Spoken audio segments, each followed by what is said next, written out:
Le problème, c'est que le problème du développement du secteur, du, la, les- enfin, le fait que de façon très disproportionnée, l'économie est informelle. De façon très disproportionnée, les gens se lèvent et tombent ils créent des entreprises. C'est parce qu'il n'y a pas de planification et même pas de Voilà. planification rigoureuse. Il n'y a pas d'études de marché. C'est-à-dire, il y a aujourd'hui des outils que chacun doit maîtriser qui permettent de savoir donc que voilà, cette activité, elle est prometteuse, je vais investir là-dedans. Celle-ci n'est pas prometteuse, je laisse tomber. Et bon, telle formation il faut que je reçoive pour pouvoir... Voilà. Et ça, ce n'est pas des choses qu'on doit faire à l'œil nu. Ce n'est pas des choses qu'on doit juste... c'est des choses qu'on doit être en mesure. On doit rentrer ces données-là, on doit faire des analyses. Et il y a des gens qui doivent être formés pour le faire.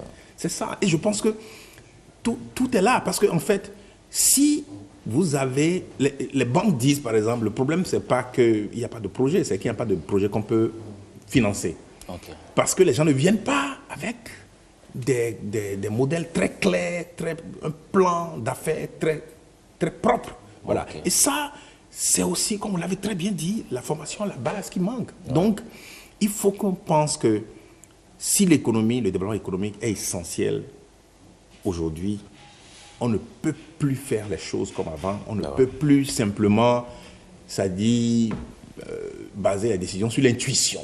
Il faut donc la rigueur, il faut les maths, il faut la statistique. Voilà. D'accord. Professeur Wantiekon, c'est toujours un plaisir de vous avoir sur le plateau. On rappelle que le colloque, c'est à partir de quand? C'est à partir, le colloque même, c'est du 12 au 14 juillet à l'hôtel Gaudin Tulip. Et la formation donc, va commencer du vendredi 6 au 11. Voilà, nous aurons à peu près 150 personnes venant du monde entier. Ah, merci beaucoup. Voilà. Merci beaucoup de hisser une fois encore le Bénin si haut.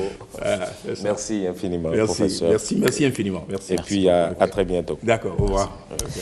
Alors, on vous revient maintenant pour parler de cette actualité relative à la hausse des tarifs aux postes de péage et pesage. Pour en parler aujourd'hui, nous recevons pour vous le directeur par intérim du fonds routier.